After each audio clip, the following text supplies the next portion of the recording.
मेरे प्यारे देशवासियों, आत्मनिर्भर भारत की अहम प्राथमिकता आत्मनिर्भर कृषि और आत्मनिर्भर किसान, और इसको हम कभी भी नजरअंदाज नहीं कर सकते हैं।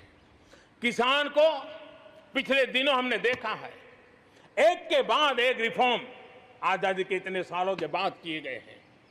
किसान को तमाम बंधनों से मुक्त करना हो, वो काम हमने कर दिया है। आप सोच नहीं सकते होंगे, हमारे देश में आप अगर साबुन बनाते हैं, हिंदुस्तान के कोने में जाके साबुन बेच सकते हैं। आप अगर कपड़ा बनाते हैं, हिंदुस्तान के किसी कोने में जाकर कपड़ा बेच सकते हैं। आप चीनी बनाएं, आप चीनी बेच सकते हैं। लेकिन मेरा किसान, बहुत लोगों को पता नहीं होगा, मेरे देश का किसान जो उत्पादन करता था, न वो अपनी मर्जी से बेच सकता था, न अपनी मर्जी से जहां बेचना चाहता था वहां बेच सकता था। उसके लिए जो दायरा तय किया था वहीं बेचना पड़ता था। उस सारे बंधनों को हमने खत्म कर दिया है। अब हिंदुस्तान का किसान उस आजादी की सांस को ले पाएगा ताकि वो हिंदुस्तान के किसी में भी, दुनिया के किसी भी कोने में अपना माल बेचना चाहता है, वो अपने टर्म्स पर बेच पाएगा। इस बात को हमने किसान की आय को बढ़ाने के लिए अनेक वैकल्पिक चीजों को भी बल दिया है।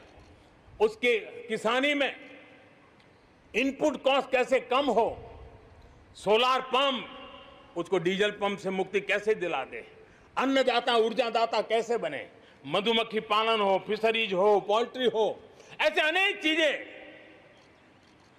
उसके साथ जुड़ जाएं ताकि उसकी आय दोगुना हो जाए। उस दिशा में हम लगातार काम कर रहे हैं। आज समय की मांग है, हमारा कृषि क्षेत्र आधुनिक बने, मूल्य वृद्धि हो, वैल्यू एडिशन हो, फूड प्रोसेसिंग हो, पैकेजिंग की व्यवस्था हो, उसको संभालने की व्यवस्था हो, और इसलिए अच्छे इंफ्रास्ट्रक्चर की जरूरत है। आपने देखा होगा, इस कोरोना कालखंड में ही पिछले दिनों 1 लाख करोड़ रुपया एग्रीकल्चर इंफ्रास्ट्रक्चर के लिए भारत की सरकार ने आवंटित किए हैं, और इंफ्रास्ट्रक्चर जो किसानों की भलाई के लिए होगा, और इसके कारण किसान अपना मूल्य भी प्राप्त कर सकेगा, दुनिया के बाजार में बेच भी पाएगा, विश्व बाजार में उसकी पहुंच बढ़ेगी।